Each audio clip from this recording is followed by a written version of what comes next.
accidentally discovered my father's secret affair with the nanny while walking our dog. The nanny originally came to take care of my sick mother, but she ended up becoming my stepmother. Ever since she entered our home, strange things started happening one after another. I was always healthy before, but recently I've been having frequent stomach pains. Our usually gentle dog barks non-stop whenever it sees the nanny. All these unusual signs made me suspicious. What exactly is this woman hiding? What puzzled me even more was this. My sick mother loved having her room filled with sunlight, but whenever my family and I went out, the nanny would deliberately close all the curtains. My mother's condition had been stable, but after the nanny arrived, it rapidly deteriorated until she finally passed away. I knew the nanny was up to something, but I could never find any proof. At my mother's funeral, though, I caught a glimpse of a strange smile flashing across the nanny's face. I was certain this woman was trouble, but my father didn't see it that way. Instead, he let this suspicious nanny become my stepmother. One day, while father was still at work, my stepmother made a delicious meal for my brother and me. During dinner, my brother complimented her cooking. She finally showed a satisfied smile, but suddenly our dog started barking like crazy. Seeing we hadn't finished eating yet, my stepmother offered to take the dog for a walk. When father came home and saw this scene, he felt really pleased, but a sudden scream made everyone's heart skip a beat. My brother and I rushed outside following the sound. We found our dog covered in blood. My stepmother cried, saying the dog broke free from its leash and got hit by a speeding truck. Seeing my stepmother's panicked state, father quickly went to comfort her, but rage filled my heart. I didn't believe a word. You did this.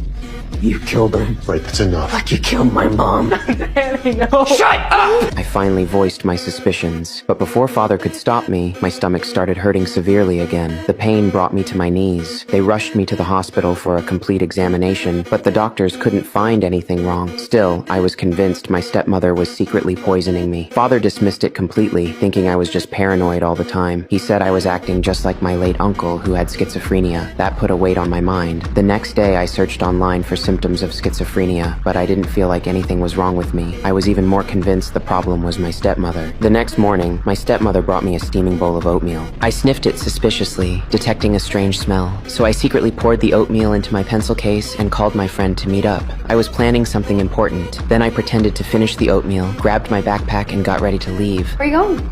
I'm just meeting a friend.